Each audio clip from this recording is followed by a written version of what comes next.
squeeze a car between a car and a wall like that. You didn't have the room. 89, you're a moron. DJ, we've got some after race stuff. Oh, they're wrecking each other. As we got Laskowski up in the wall. Oh, this is Tempers Flarin. Hey guys, welcome into episode 3 of the Tempers Flarin podcast. I'm here with Austin Wheeler, the most recent winner in the Ghost Cup series at the Shootout. If you want to say hi to the people. What's going on, everybody? I'm here with Chris Papa, first time being on the show. Hey guys, thanks for having me. Yep. Here with Matt Metler again as well. Thanks for having me on the show. Yep, and of course Ryan Sizemore also. Hey, how are y'all?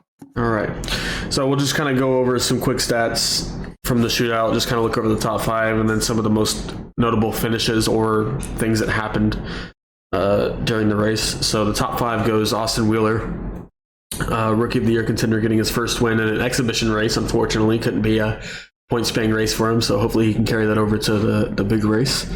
Thomas Fisher, the rookie for Ronnie Sizemore Racing, finishing second. Another really strong week for him. Showed a lot of experience doing polar opposites, going from the short track to the big track, and had really good runs at both of them. So he might shake up some people's Rookie of the Year ballots as well, with both of those guys finishing 1-2. Patrick McQuaid unfortunately couldn't be here. He finished third. Another very strong run for him. Joseph Grijalva wasn't selected to be on the show, but finished 4th after winning the Clash at the Coliseum. And Christian Roos also wasn't going to make it. He got another top 5, or I believe it's his first one of the season here at Daytona. Some notable incidents or finishes. Ryan Gomes, another top 10, the other rookie, 7th place. Kind of quiet race for him. Was able to make his moves and get through the pack pretty smooth. Chris Zofield getting a top 10, and we had I think it was 30 some odd people there. Very solid race for him, being able to stick it through. Unbiased here, but my father leading his first laps in the Ghost Cup series at the Shootout, had a couple laps led. Was able to actually stay up front for most of the race before he got caught up in some of the big accidents that happened later on. And we talked about it already, but Austin Wheeler, the rookie, coming out strong, second race of the year that we've run, and he gets his first win. So Austin, I'll kind of transition it over to you. You can elaborate more on some stats and what some of the other guys did. Yeah, absolutely. I mean, the first half of the race was actually really clean. We could all go about 19, 20 laps on fuel. So everything went pretty good there. Green flag pit stops. It shook up some guys. I actually led about 7 laps, 7 to 14. And everybody was kind of trying to get single file and get ready for green flag pit stops. Yeah, the green flag pit stops, I thought I was going to actually do pretty decent at that. Brock and I were able to work pretty well at Talladega last year during the playoffs to finish 1-2 off of pit strategy, and we just kind of we missed the mark on it. Something we're going to have to work on in the next couple weeks leading up to the big race. It kind of lagged us back from the lead pack, and I ended up going a lap down, and I couldn't really recover towards the end of the race. Ended up finishing pretty far back. So it was unfortunate for me to see, but a lot of guys did really well in their pit strategy. Being able to make up spots on pit road or maintain their position, as to where last year they would have lost spots and fallen back. So really cool to see all that. The first 30-ish laps, I believe it was 32, maybe on lap 33 was when the wreck happened. Green flag. I mean, very exciting racing. 3 wide, people being aggressive. Like we said, it was very tight until the first round of green flag pit stops, and that's kind of what spread people out. So Austin, what was your opinion on the first 30 laps of green flag racing that we had? No, I loved it. It was pretty awesome. We were able to kind of keep both lines going. There was points where the top line would excel and the bottom line would get more organized and come back through. Even after the green flag pit stops, everybody got single file, pitted, came back out, and it was still a 20-25 car pack there after the green flag pit stops. Everything went pretty clean. We had one incident there. I think lap 36 was the first caution after pit stops, and even after that, we did pretty well for the next 15, 20 laps until intensity started picking up towards the end of the race. Yeah, the intensity picked up pretty quick from what I was able to see. Unfortunately, like I said, I fell back pretty far, so I wasn't up in the competition like some of my other teammates were. But it did get pretty intense pretty quick. Chris Papa, I just want to welcome you back to the Ghost Cup series. I know we haven't seen you for a couple of seasons, and it's really cool to have you back. I just want to get your opinion on those first green flag runs as well. Well, thanks. I had a unique perspective doing it from the broadcast booth. And it's kind of what we expected, Cash and I, from the race perspective. You know, you might expect there to be a caution in the first couple of laps because of maybe some nerves or some discomfort in the rig, maybe make a silly mistake, but it did go clean and green for quite a bit. The racing wasn't super intense though. You know, there wasn't a lot of 3 wide, there wasn't a lot of passing, and there wasn't a whole lot of multi-car pushes. There was some good connectivity and some good lines, but it didn't really get aggressive. So kind of got no surprise I did think we would get through a second set of green flag stops, quite honestly, before things started to get a little more testy and aggressive. But it picked up around lap 33 and just before the second wave of stops. And the race really changed quite a bit. It was almost like 2 different races, to be honest with you. Yeah, I could definitely agree with that. I would say, speaking on the intensity part, the little bit that I did get to run in the pack was a bit disappointing. You needed a lot of help to be able to generate a run, which is something that I don't think we've seen running at Daytona in this league. I mean, I would try to make a move somewhere, and if I didn't have 2, 3, 4 cars behind me making the same move, I'm falling back. So just kind of speaking on that part of the intensity, Metler, if you want to go ahead and voice your opinion as well on the how the race went. Well, first of all, shout out to Chris Papa for kicking butt up in the booth. Congratulations on making your first broadcast, man. That was a treat for me to see you up there, and I watched you back. You were flawless, man. So thank you. I don't have a voice as silky as you do, though. So, well, thank you. I appreciate that, man. But still, you were on it from the drop of the green flag, man. So thank you. I want to talk about Charles Whitehead for a second. Shows up at Daytona last week in qualifying, puts his car in the top 5. I think that shocked everyone. Backs it up at this race, qualifies, I believe, inside the top 5 again. Then he goes out there under green flag condition, and this man is leading the race. Being pushed by, of all people, DJ Daniel, and anyone that's ever been pushed by DJ knows it's hard to hold on to a race car, especially when you got DJ behind you.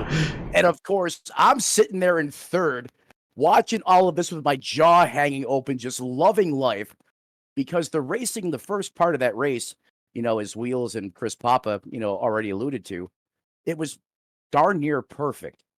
Yes, it wasn't very intense, but we were putting on a great show. Chris Cash and Christopher Papa seemed like they were having a great time calling the race. And then it just seemed like after that first round of green flag pit stops, and I don't know how I got the lead. And if you listen to the broadcast, Chris Papa thought I was Charles Whitehead at first. When he realized that I was leading, his whole voice changed and I was dying laughing. I was shocked as much as he was. I finally hit a green flag pit stop right at the plate track, so that was cool to see. But after that first caution flag, it was like, you know, the sun set. We arrived back the next day and ran a completely different race, and it just went downhill from there. But it goes to show you, you know, both sides of Daytona. You know, we really showcased the good, bad, and the ugly all in one race. Yeah, kind of reiterating what Roos was saying about reaching a second round of green flag pit stops. That second green flag run was almost a fuel window that we had, because our fuel window was about 18 to 19 laps, depending on where you were in the pack and how much you were on the throttle, making your lap times and saving your fuel. And I think Brock and I actually were able to stretch it to 21 laps, but I think it almost hurt us pitting by ourselves rather than pitting with the pack. So it's, like I said, something we're gonna have to work on. But yeah, it went from really good to good-ish, and then it got bad, and then it got ugly at the end. We'll talk about that in a little bit more. But Ryan, if you wanted to go ahead and voice your opinion as well on how the first half of the race went compared to the second half. Yeah, for sure. First and foremost, I got to start off. I just now realized that I sent an apology from that race to the wrong driver. And in realizing that, I also realized that the driver I should have sent the apology to was Matt Metler. For whatever reason, I did not realize he was in the 45. And the 45 is who I adored the absolute hell out of. I wasn't worried about it, man. I was. I thought my car was wrecked. I hit the hell out of him. I had no clue. My spotters over here saying clear, clear, clear, right? And I'm pushing. I don't even know who it was in front of me. And, the momentum, I was like, all right, I want to shoot out here, do the thing I normally do. And next thing you know, like, my whole left hand hurt. And I looked over, and I just hit the hell out of him. So my apology for that was not intentional. I didn't know you were there. But as for the race, starting off first 30 laps or whatever, I thought was perfect. Some we could complain and say, well, it wasn't very exciting or whatever, but I think with the purpose of that first stint, wouldn't to try winning the race anyways. More so just kind of logging laps, getting a good feel of the people around you, and just turning your laps. First set of green flag pit stops was kind of wild for us. I don't know. I think it was Wheeler maybe, and maybe one of his teammates possibly. I could be wrong. I can't remember who it was exactly, but they went in and they went into pit and had some, I guess, got loose or something on entry, but all I heard was they're wrecking. So we were going to go a whole nother time around, just try to capitalize on that. And it somehow did not work out. It didn't work out at all, actually. We came back several seconds behind where we should have came out. But we were able to fight our way back. But, just overall, just the racing there for the longest time was just great. It kind of reminded me of our first Daytona race last season where we ran almost the whole race with no cautions. Just clean racing. Now, there's the wobbles here and there, but overall, just good racing. And then it hit the fan. Like the flip of a switch, man. Flip of a switch, and it all went to hell, and it just kept going there. I don't have any enemies from the race. I don't think any of my other drivers do. That was another thing I was going to hit on was our drivers. Really, really, all of us led a lap. Some of them not officially because they didn't cross the line for it to count, but all of us were in the lead. We ran up front a lot. We worked together well. And on the rookie, I was sitting here thinking about this. I think this race and the Clash kind of set the tone, in my opinion, that the two big contenders for Rookie of the Year are going to be Austin Wheeler and Thomas Fisher. I think it's going to be like a Ty Gibbs, Noah Gragson thing. Mm-hmm. Hopefully y'all don't hate each other. I'd rather y'all just be friends. But I think both of them are really showing the talent that they have and what they can do on track. So this race really made me look forward to that because I saw him up there a lot. I saw Austin was making some great moves. Doing everything you needed him to do to get to the front. So I'm really looking. This race made me look forward to the season even more. Yeah, I think for me, I definitely can piggyback off what you said on the Rookie of the Year battle already looking like it's taking shape after two completely different tracks. You had two guys that ran really good races in Austin Wheeler and Thomas Fisher. So Austin, I kind of expected it out of, but Thomas, obviously we didn't know what to expect with him coming from the road racing side and not having much oval experience from what I've seen. But he's done really well the last couple of weeks. So just put a lot. Speaking on that, he came from the road racing and he had ran oval stuff, right? I'm not going to try to fib and say that he'd never been on ovals. Right. He ran some oval stuff, but that's not anything that he ever cared about doing. Didn't put a lot of time into it. But over the off season, he's really put in the work. Really, really put in the work, and I think it's showing. Yep. Alrighty, we'll kind of move on to the next segment. Just trying to see if anybody had a most surprising performer. We did this last week. We'll do it again this week. Austin, we'll start with you. Who would be your most surprising performer? Yeah, man, I have to go with Thomas Fisher. Only thing I've heard is about his road racing background. I know he did a bunch of oval stuff. I think he mentioned to me 2 or 3 years ago.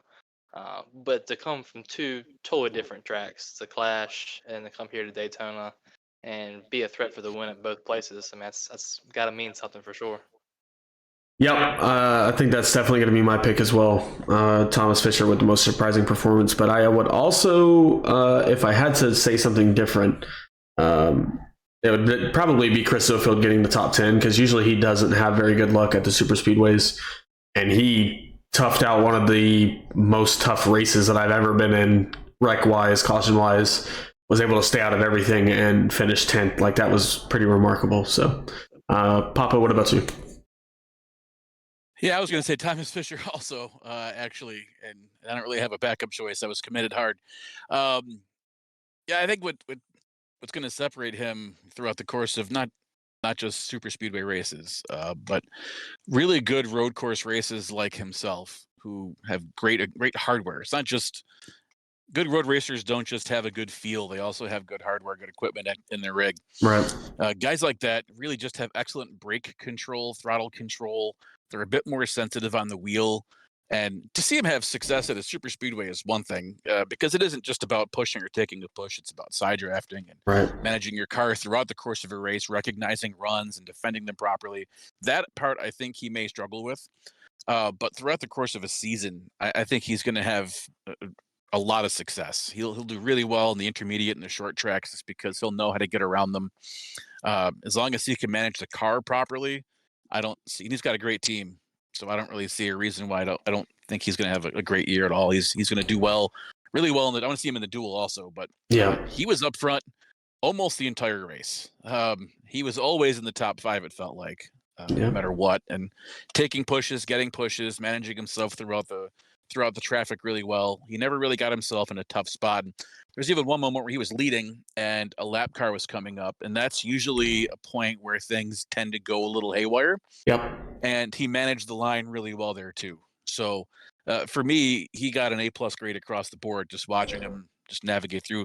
The only place I could see him finding a bit more places to grow his knowledge base and a bit more skill set and super speedways is just side drafting and managing the line a bit better. But besides that, he did superb. Yeah, I think there's not a lot of similarities you can carry over from one style of racing to another, talking about road course racing to oval racing. But although these things don't really apply at the super speedways, the main two things that you can take away are your pedal controls, like your throttle and brake control, and your steadiness of the wheel getting through the corner. With me being more proficient in practicing road course racing, I actually run more road course racing outside of the league than I do oval now. I'm just trying to get better at that. Just because of that reason, you have to be so consistent each and every corner, and every corner is different. So if you can be really good at controlling your throttle and your brake through all those different corners, you can be really good at doing the same set of corners for a lot of laps. But obviously that's not the only thing that goes into it. You elaborated on the knowledge and the mindset that you have to have doing the same thing over and over again, and being good at it. So we'll have to see after these next 2 weeks at Daytona, when we go to another track, another style, how he does there as well. But he was also noticeably good on restarts as well. Yeah. He was really good at getting out of the box, and he was creating space and creating gaps or pushing really well on all those restarts. He was not caught sleeping at all. And I think that goes back to the conversation about throttle control and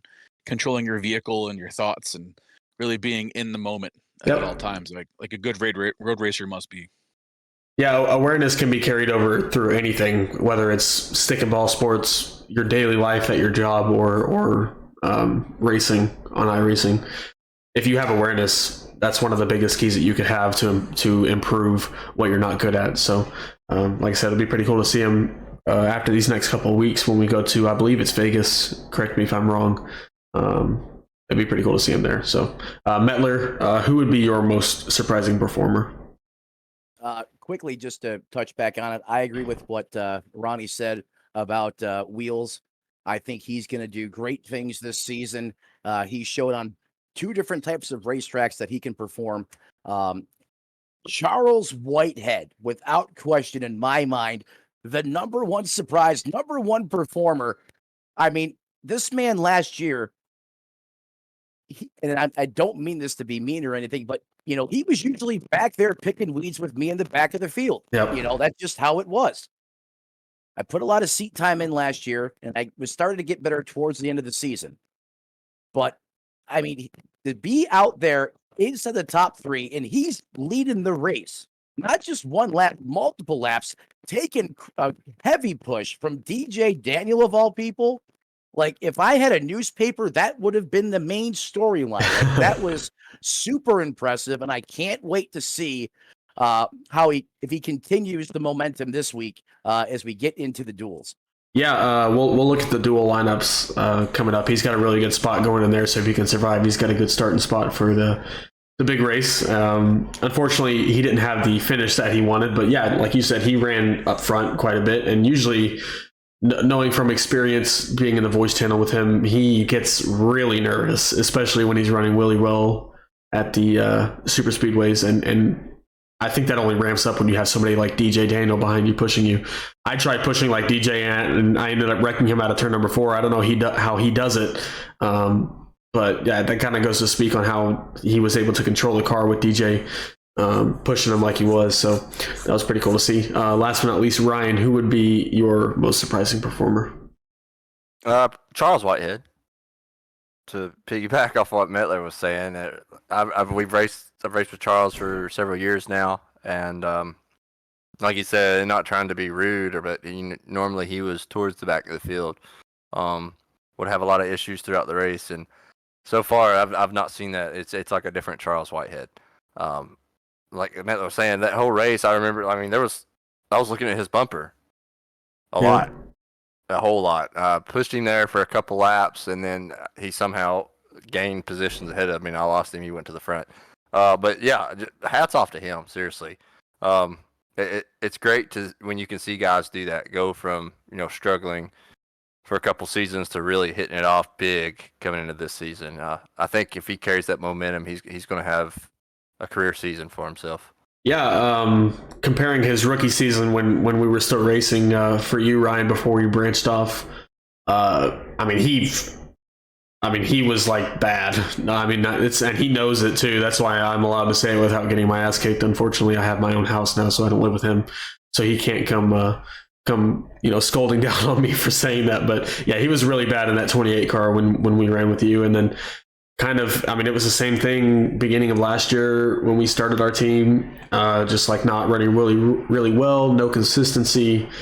But you kind of saw towards the end of the year, he stopped getting in more incidents. He was kind of just running his own race. He'd finish mid-pack, even sometimes top 15 in a couple of those last few races. So it was really cool to see him, do that. And then obviously starting this year off really strong. I know he didn't run the Clash. But the couple of things that he's done at Daytona so far has been pretty cool to see. So I don't think there's a better track to win at than Daytona, so it'd be pretty cool to see him get it. We'll move on to the next thing. The shootout next year will be changing formats. That is TBD on how that works. I believe it's going to be like pole sitters, winners, and like last 3-year champions, something like that. But I just wanted to get your guys' opinions on if we should keep it where everybody was in it like it was this year, or if we should go to that exclusive format like the classic Bud Shootout was. Yeah, I think it should be special event, special people in it. I think one of the ideas is the previous shootout winners can be in it. So luckily, I may be in it next year. That is like a rule. I believe it will be. From what I'm hearing, you'll be locked in for next year for sure. So. Yes, I think for special event stuff, like even for the All-Star race, I think it should be something similar to that. Your pole winners, race winners from previous years, and past champions. Chris, what about you? I'm kind of indifferent, to be honest. I get the logic of that wasn't a great race. I don't like the Coliseum, period. I'm being blunt. Maybe a venue change, but I do like the idea of having an event where you can get as many racers from the league together as possible in an event to give them a chance to race with each other. I think it's really important to get some of the nerves out and to work out the kinks. Hopefully that's something that was worked out a couple of nights ago. Yep. Where those kinks were worked out, and you enter with a bit more confidence, and maybe even in some cases a bit more humbled. So you've better feel in the seat when you go and take the green flag for a duel, or if you're coming up for the Daytona race in 2 weeks. Yeah, I think Clash is a great idea for that. Maybe not the Coliseum, right? But to do a Clash and have like similar how it's supposed to be, the heat races, guys getting in on speed, stuff like that. Maybe just not at LA. Yeah, Brian, what about you? Me personally, I think to kind of go off what they were saying for the Clash itself. I think getting everyone there, heat races to get into the show. I agree with that. Again, not at the Coliseum. It's great while it was here, but I think we're all kind of ready for it to go. Yeah. As for the shootout, though, I'm I'm pretty strong on the opinion of previous race winners, pole sitters, and champions, and not necessarily just from the season before, just in general. If you've won a race in Ghost, if you've won a pole in Ghost or a championship in Ghost, you make the shootout. But then again, to add on to kind of what Papa was saying about getting everyone together, you could also like those people who are locked in and kind of like the clash in a way. Some certain people get locked in, and you have 2 or 3 spots left where you can do a little qualifying race per se. And yeah, they had a what was that called? They had a qualifying race. I believe there was a qualifying race. I can't think of what it was. I can't remember what it was, but it was like top 2 or 3 from that race. Got into the shootout. I can't remember what it was called. Yeah, but I think that just I know it's just a an exhibition non-points race, but it's a little bit of incentive, especially you're 3/4 away from the season and you know that you're not going to make the playoffs, right? Yep. It just give you more emphasis on trying a little bit harder when things are rough because you know that you'll be able to race in the shootout. To me, just growing up watching the shootout, it was always a big deal, right? So kind of I won't say I take it serious in the aspect of any other races that we'd run in the season, but there is some significance to the race for me personally. So I would like to see it have a little bit more meaning behind it. Yep. Yeah, so I think for the race that we should include everybody from the league having a chance to get in on would be the Clash. Obviously, a venue change, like everybody is saying. So I mean, I don't mind the short track area, but that was. You just can't. That's not race car driving. That's like you're going 40, 50 miles an hour going into the corner. Like that's not racing. So yeah, I think that would be the race, and then we make the shootout kind of exclusive. Like whether you make wins mean more, like the last 2 or 3 seasons of winners, and then only last year's pole sitters, like something like that, like to incentivize winning, get you into the Clash. Okay, I'm in the shootout for the next 3 years, as opposed to if you just get a pole and you don't end up winning, I'm only in the shootout for next year. I need to win a race so I can get myself locked in, or even win a championship. I think if any past champion that is racing in the next season should automatically be locked. It doesn't matter if it was like, if we've been doing this for 10 years, 10 years ago, that champion, if they're still racing now, they should be locked in. So that kind of be my dream format on that. But yeah, I agree with that. Yeah, looking forward to the new format for next year, because I think there was too many cars. I think you can have too many cars for an exhibition race like that, where the race doesn't mean a lot. And then you add that with a bunch of guys that are just trying to go. I mean, obviously people are going to go for the win in a points race, but if people don't really have the care of, having a good points day, they won't make the dumb moves. I mean, me too. I made a dumb move as well, to, cause all the mayhem that we had towards the end of the race. So just kind of trying to find that balance between people not needing to worry about points and also not having too many of those people on track at the same time. I think 20 would have been a really good number. I just think there was 30. Austin, if you could let me know how many people were in there, if you even have that still pulled up. But yeah, I think there was just too many cars on track last night. Or not last night, but Thursday. Let me know where I finished. I have not the first clue. Let me pull it up here. I can look. Austin sent it to me. Yeah, Ryan, you finished 11th when the time of caution came out. Yeah, okay. So absolute trash. Well, I finished not better, so I can't remember. Absolute trash. I had a terrible fucking day. Yeah, we had 31 entries to the Bud Shootout. Yeah, I think 20's got to be a good number for that. I think 31. If it was a points race, people would actually care more because they wouldn't want to wreck out. There's not unlimited fast repairs at that point, and you're worried about points overall, not just for the one race. So alrighty, so looking at the duels now, is everybody able to see what I have pulled up? Yeah, I got you. Yes, sir. Alrighty, so the duels are this Thursday, TBD on the time. I'm not sure if it's going to be 2 different sessions or not. If they're able to set it up in the same race, I have no idea. But looking at duel number 1, we'll kind of glaze over it. The lineup will be McQuaid starting first, Bruce second, Charles third, Ricky Gonzalez fourth, Cody Tarrant in fifth, Austin Wheeler in sixth. You can see the little R next to his name, Rookie of the Year contender.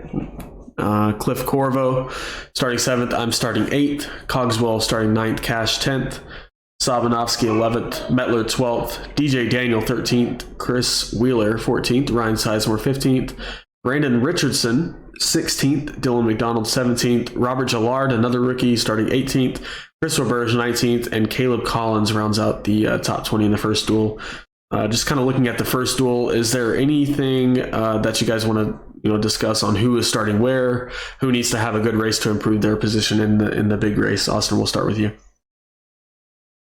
Yeah, I mean, I wish I would have qualified a little bit better. I don't love starting in third row, but hopefully I can stay up there and try to get the win. Looks like the majority of us are going to be in there except for Papa. Yeah. So Duel 1's definitely got a lot of contenders, along with Duel 2. I mean, they're going to be very exciting races to watch. Yeah, and obviously talking about Chris, you're going to be in the second duel. So is there anybody you're kind of rooting for in the first one to improve their spot and have a good chance at winning the big race? Well, I think I'm going to pick my podcast mate, Ryan. I think you have the best shot here at winning this race, to be honest with you. You were fantastic in the shootout. I also like my friend Chris Roberge back there starting off in 19th. He did not qualify. He is a phenomenal super speedway racer. I've spent a lot of time running with him in the past, and he's really talented at super speedways. Daytona, Talladega, two tracks definitely in his wheelhouse. Yeah, and DJ. I mean, DJ is always a threat to win anything, but a super speedway race, he's going to push the pace, especially in a dual format. He'll be very aggressive. He'll be the first one to take it 3 wide and push or pull. So he'd either checkers or wreckers for DJ. So those are the 3 guys that I'll be watching. I will be watching that. Yeah. So that's the one thing that you kind of have an advantage of, is getting to watch the first race and see what people were doing, so you can kind of feel it out and get ready for your race in the second duel. Ryan, we'll move on to you. You're starting 15th. Obviously, Chris has a lot of trust and faith in you that you could go out there and win this duel and get your second row starting spot for the big race. What are you planning on strategy wise to get this thing done? How many laps do we got to run? I am not sure on that. I want to say it's 50. I want to say that, but it could be more. Because I know the shootout was 60, so it might be 60. Who knows? That's a lot of laps. Yeah, it is. Yeah. For the duels. Well, if it's that will play into every bit of whatever my strategy is going to be.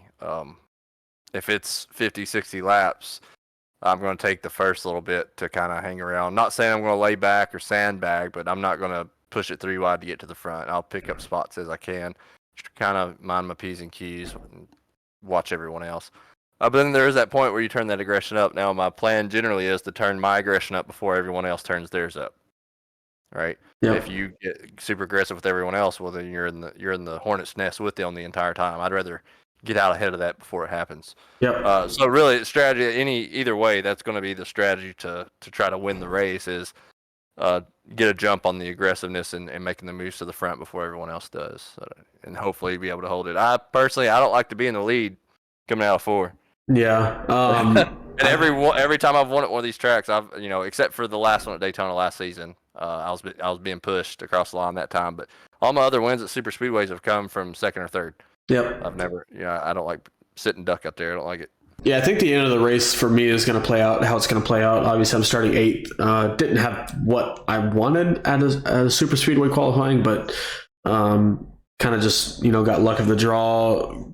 Did my qualifying run in the middle of the session, and I did a little bit better than I usually do qualifying here at the super speedways, but I know for guys like you back there and DJ as well, speaking from experience where I had to, try to race my way up from the middle of the pack, if this setup is what we're going to be using, it like I said earlier in the podcast, it's a little hard to make your own run like you used to be able to. If you wanted to jump out of line, I mean, you can side draft really well in the setup. Like that's one thing that the setup does really well is side draft.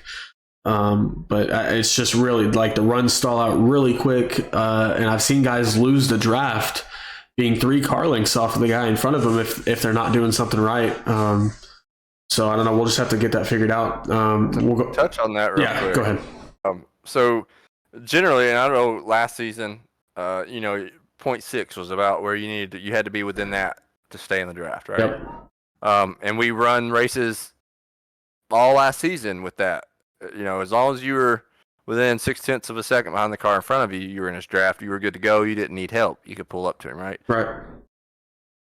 0.3 of a second behind the pack, and I started dropping like a rock. Yep. I went all the way down to 3 seconds behind the pack. Caught up. I believe Austin Wheeler was in the group with us. There was several of us in that group, and generally last season we would have never caught back up. Yep. We would have ran in our own little small group there until a caution came out or something. We would have never got back to the pack. In 3-4 laps time, we were blowing by the pack. Yeah. So that's something completely different. I don't know if it was the setup or if an update on the next gen car. I'm not sure what necessarily caused it, but it definitely felt completely different from what I was used to in the past. Yeah, it made me uncomfortable because, Ryan, I know you know me. I do typically really well at the super speedways, but, with Brock being able to stay up front for as long as he did, he didn't have to kind of go through the middle of the pack until he got caught up in some wrecks. But, I was there battling all day long, and I just could not get back up to the front of the pack to kind of control my own race, and that's unfortunately what got me caught up in a few accidents and ended my race. So I'm definitely very uncomfortable going into this duel, trying not to lose my starting spot, or make it worse, honestly, for the big race, because it's just taken what I've known about super speedway racing in this car and like throwing it out the window, and it's like, okay, it's opposite day. You got to remember that it was this way that last year. It's not going to be that way this year. This is how it races now. So we'll just have to figure out how that goes. Looking at the second duel, we'll go through the lineup here as well. Like I said, Brock Whitehead, he'll be starting first in that duel. He's got his position locked for the big race. Same with Patrick McQuaid. So they're starting 1-2 for the big race. They're just going out there, try to win for some confidence. TJ Roberts starting second. Brandon Zimmerman, the rookie, will start third. Another rookie will start fourth. Ryan Gomes. Chris Hovka starts fifth. Wesley Jeanette will start sixth. Chris Papa, you will start seventh. Josh Brownlee will start eighth, another rookie. Johnny Williams will start ninth, a really good qualifying run for him.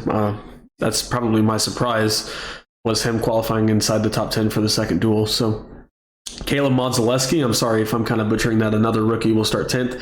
TJ Hanley, Ryan's driver, will start 11th. Zach Woods in his return will start 12th in the second duel. Jackson Dixon, a rookie, will start 13th. Chris Zofield, who just had a top 10 in the shootout, will start 14th. Thomas Fisher, who had a really solid shootout, will start 15th. Brian Cloyd will start 16th, another teammate of Thomas and Ryan. Joseph will start 17th.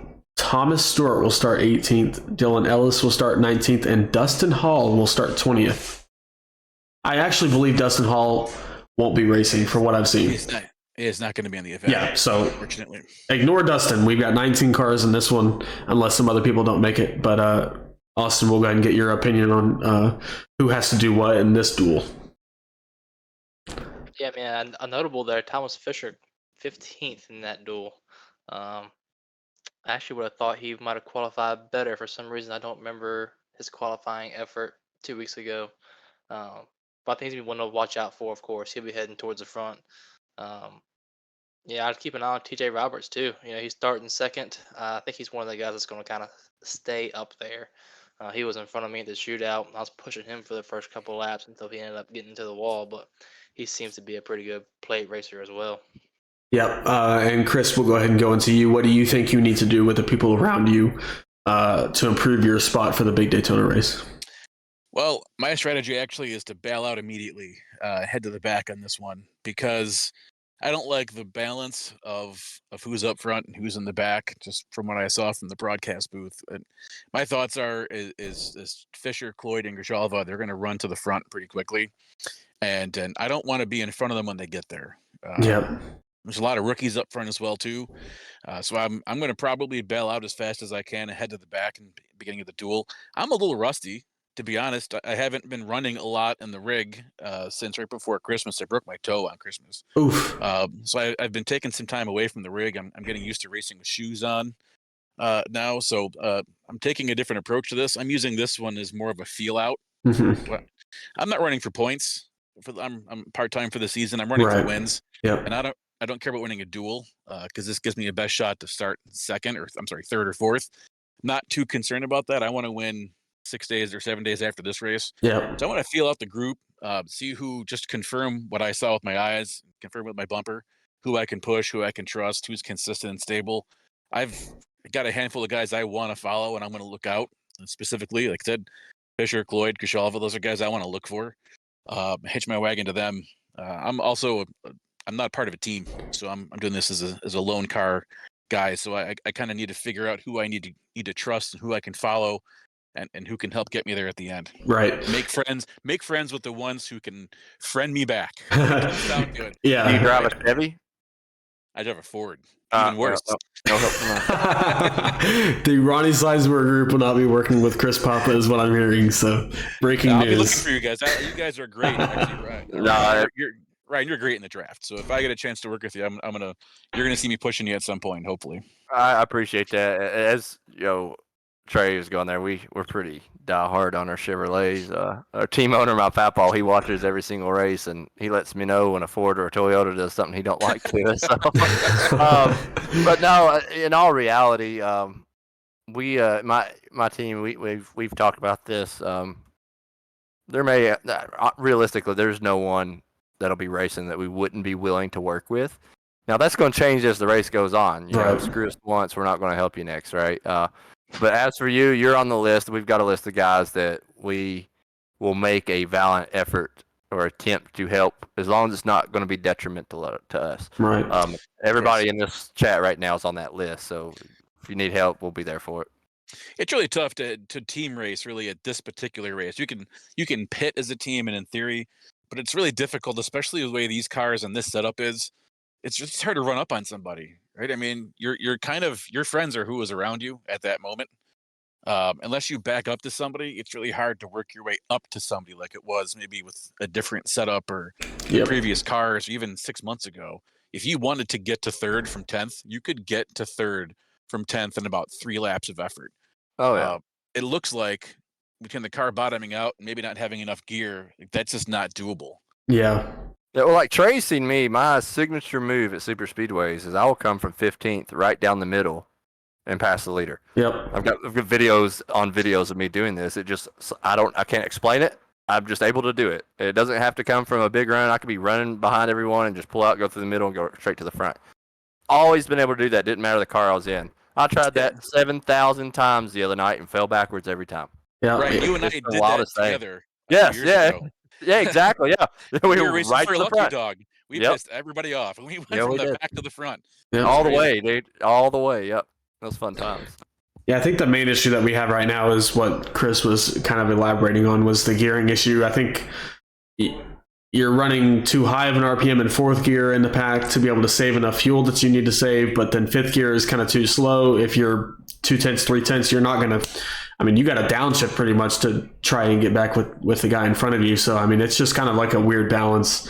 We'll see if that gets fixed before either the duels this Thursday or the big Daytona race.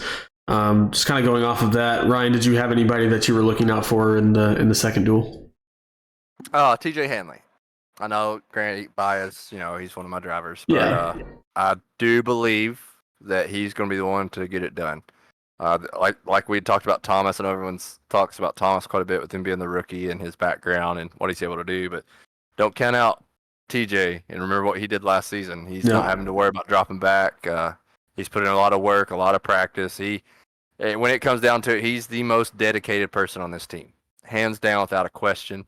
And not just on the track, it's off track stuff too. But when it comes to the track, he really puts in the work, and he's dedicated to performing. And I truly believe that this will be the start. Now, granted, he's not got his win with the league yet, and I know this won't be a points paying win, but it's a win, and I believe he's going to get it. Yeah, I think if you ask Austin, a win is a win at this point. This is his second race that he's run in this league, and he's got a win. And I think the confidence for Austin is through the roof. So, I mean, if you can get a win, it doesn't matter where.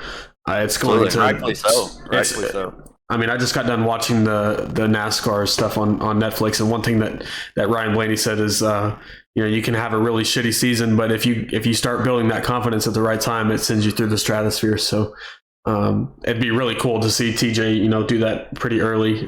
He's a really good racer, and he made a lot of really good moves from what I saw in the shootout. So just trying to continue that on to the duel and the big race, and we'll see where it goes. So we'll just kind of go back and have everybody pick who they think is going to win the first or second duel. Obviously, Ryan, you just picked TJ Hanley to win the second duel. So who would you pick for the first duel to get it done? Me.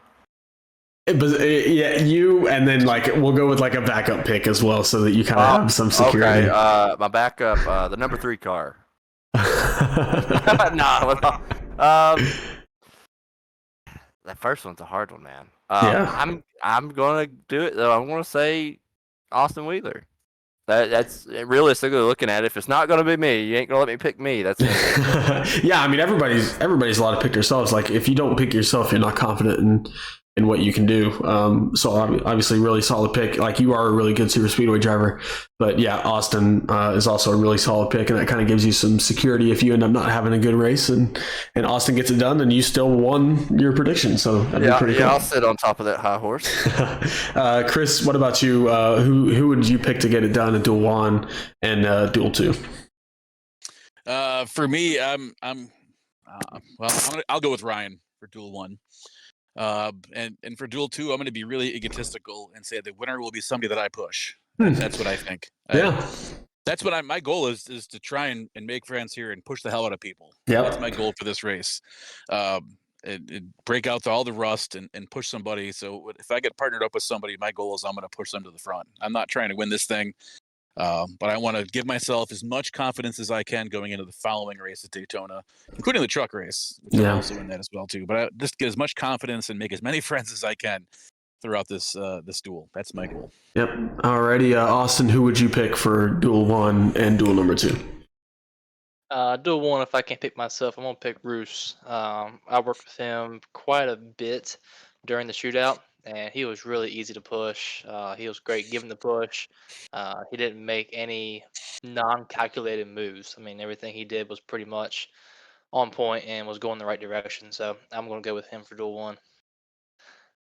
For Duel 2, I'm also going to go to TJ Roberts. I know I'm picking people starting second in Duel 1 and Duel 2, but that is who I had a lot of experience with in the shootout.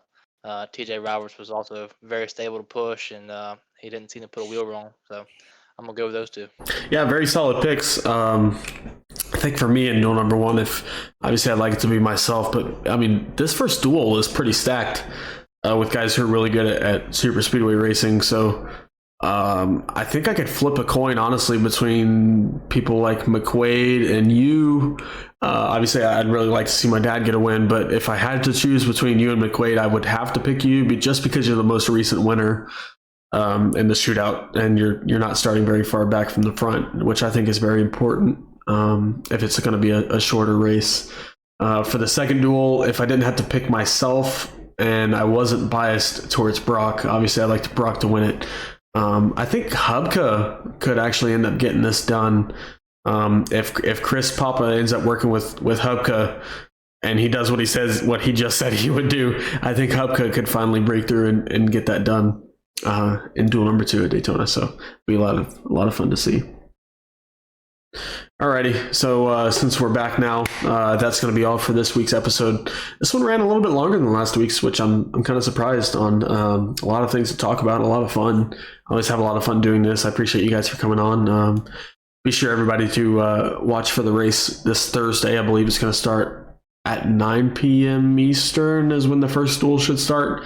I'll have more confirmations down in the description below on when the duels are going to start and finish. So like I said, I appreciate you guys for coming on, and we'll see you back next Tuesday after the duels, and we'll set the lineups for the big Daytona race, and we'll get the season kicked off. So appreciate you guys for watching, and I'll see you next week.